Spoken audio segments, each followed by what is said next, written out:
สบายดีพี่น้องมื้อนี้บ่าวแซมสินำเสนอเมนูคั่วรถถังเนาะคั่วรถถังมื้อนี้นะ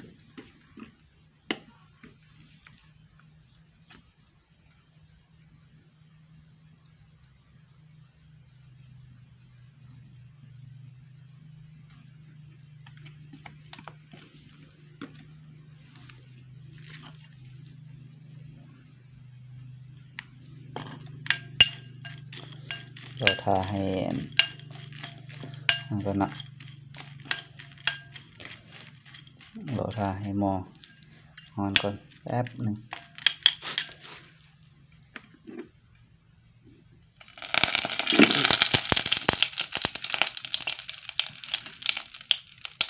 หม้อร้อนแล้วเนาะ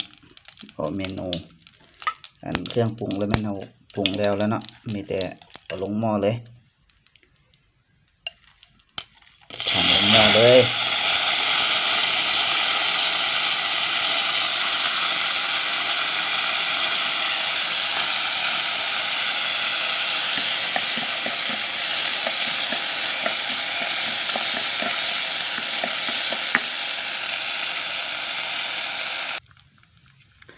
ใกล้จะได้ที่แล้วพี่น้องเมนูคั่วรถถังเรา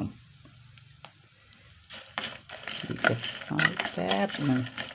เดี๋ยวก็สำเร็จ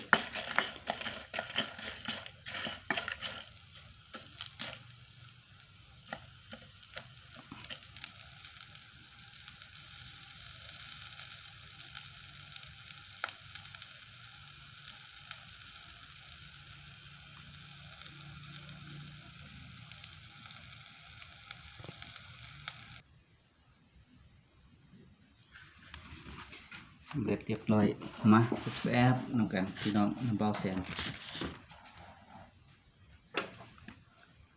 มาพี่น้องคำใหญ่ๆเลย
แซ่บคักพี่น้องอาหารบ้านนาครับ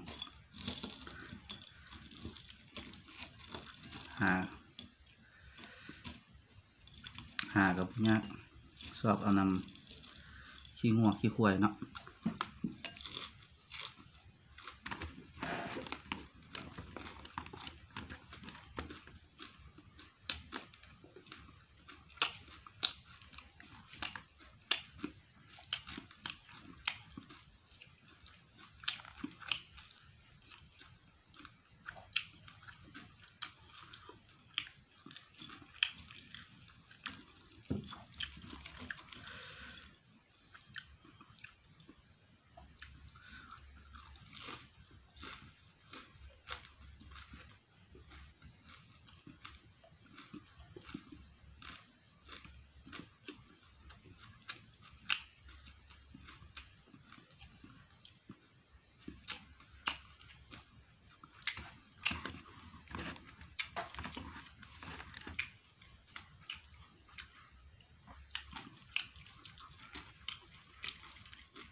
ฝากติดตามเบาแซมชาแนลเลยเด้อ